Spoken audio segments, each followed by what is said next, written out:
আসসালামু আলাইকুম, ভালো আছেন? আলহামদুলিল্লাহ। স্যার ভালো আছেন আপনি?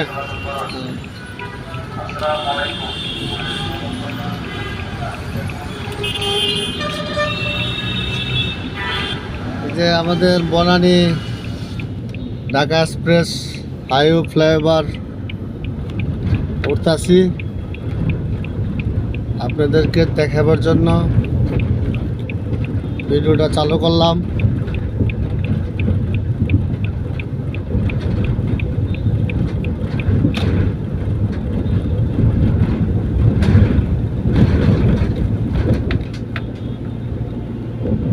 দেখুন, খুব সুন্দর করছে।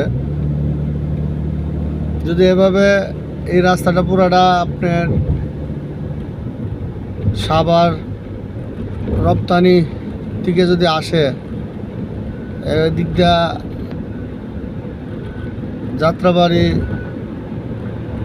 কাজলার দিকে না কোন দিকে যেন নামার কথা, ওইটা ফ্লাইওভারটা এটা হয়ে গেলে ঢাকার ভিতরে অনেক জাম কমে যাবে, অনেক ভালো হবে, মানুষের উপকার হবে। ঢাকার ভিতরে না ঢুকিয়া বাইপাস দিয়ে বের হয়ে যেতে পারবে চিটাং রোড। এটার জন্য ভালো কাজ করছে। এই যে পাশে ক্যান্টনমেন্ট, এই পাশে ক্যান্টনমেন্ট বিল্ডিং, মাঝখান দিয়া রাস্তাটা গেছে বনানীর উপর দিয়া, ভালোই লাগতেছে। সামনে এই যে দেখা যায় টুপের মতন লেডিসেন হোটেলের পাশ দিয়ে যাব। এই আশেপাশে আর্মি ক্যান্টনমেন্ট, ডিওসি, এই অবস্থা। ওইটা একবার এয়ারপোর্টের সামনে দিকে নামবে। এয়ারপোর্ট থেকে আমি যাব উত্তরার থেকে যাব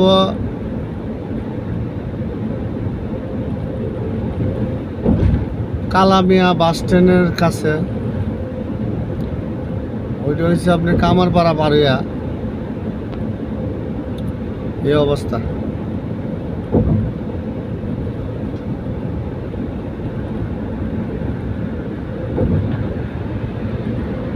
সবাই মনের মতন গাড়ি চালাচ্ছে, ভালোই লাগে। জাম, নিচে জাম আছে, উপরে কোনো জাম নাই।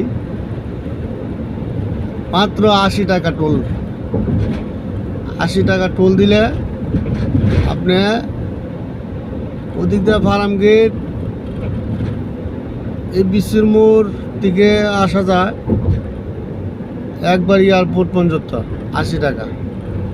আর নিচ দিয়ে আসলে অনেক টাকার গ্যাস পড়বে, অনেক টাকার তেল পড়বে। এটা সরকারে ভালো একটা কাজ করছে, যে সরকারেই করছে ভালো কাজ করছে। তবে আমাদের মাথায় ঋণের বোঝা দিয়ে গেছে। এই ঋণ কবে আমরা শেষ করতে পারবো আমরা জানি না।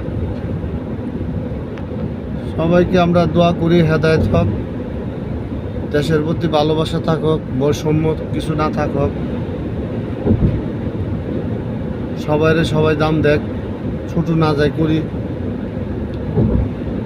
তাহলে দেশ এগিয়ে যাবে। আর মানুষের যদি হিংসা করি,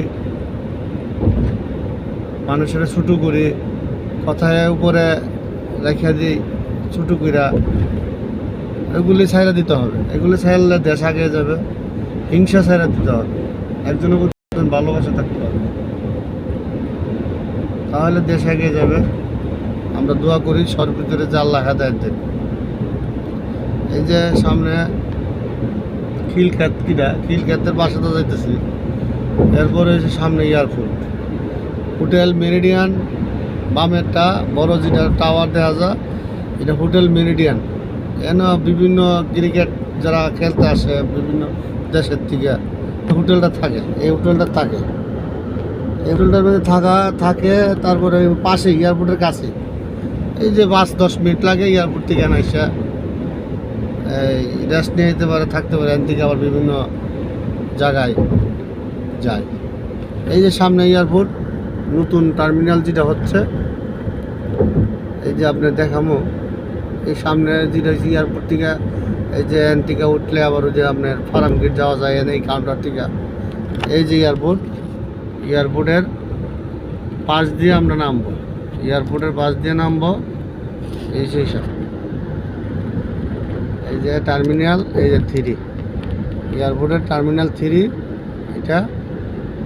এটা মোটামুটি 99% কাজ হয়ে গেছে। ওইটা আপনার আর বেশি দিন লাগবে না।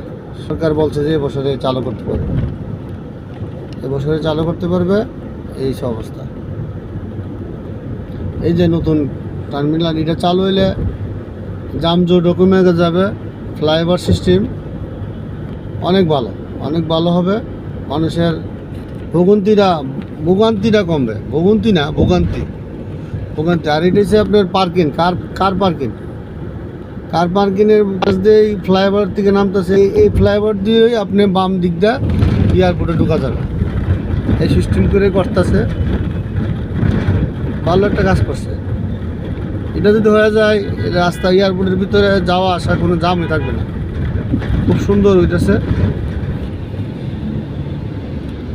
দোয়া করি হয়ে যাক, এই বছরে হয়ে চালু করলে আমাদের ইনুস সরকার ইনুস স্যার ওইটা উদ্বোধন করতে পারবে না। কার উদ্বোধন কে করে আল্লাহ পাক ছাড়া কি বলতে পারে না। এই জন্য বলে অহংকার করা যাবে না। অহংকার করলে পতন নিশ্চিত।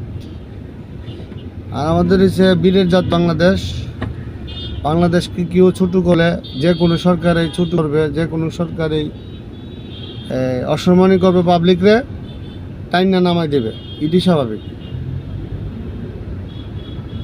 আমাদের সব কিছু সহ্য করতে পারবে, কথা সহ্য করতে পারবে না আমাদের এই বাংলার যে জাতি। অপমান করলে অপমানের প্রতিবাদ আছে, পতন অবশ্যই এক সময় হয়ে যাবে। ফেরন টিকা থাকতে পারে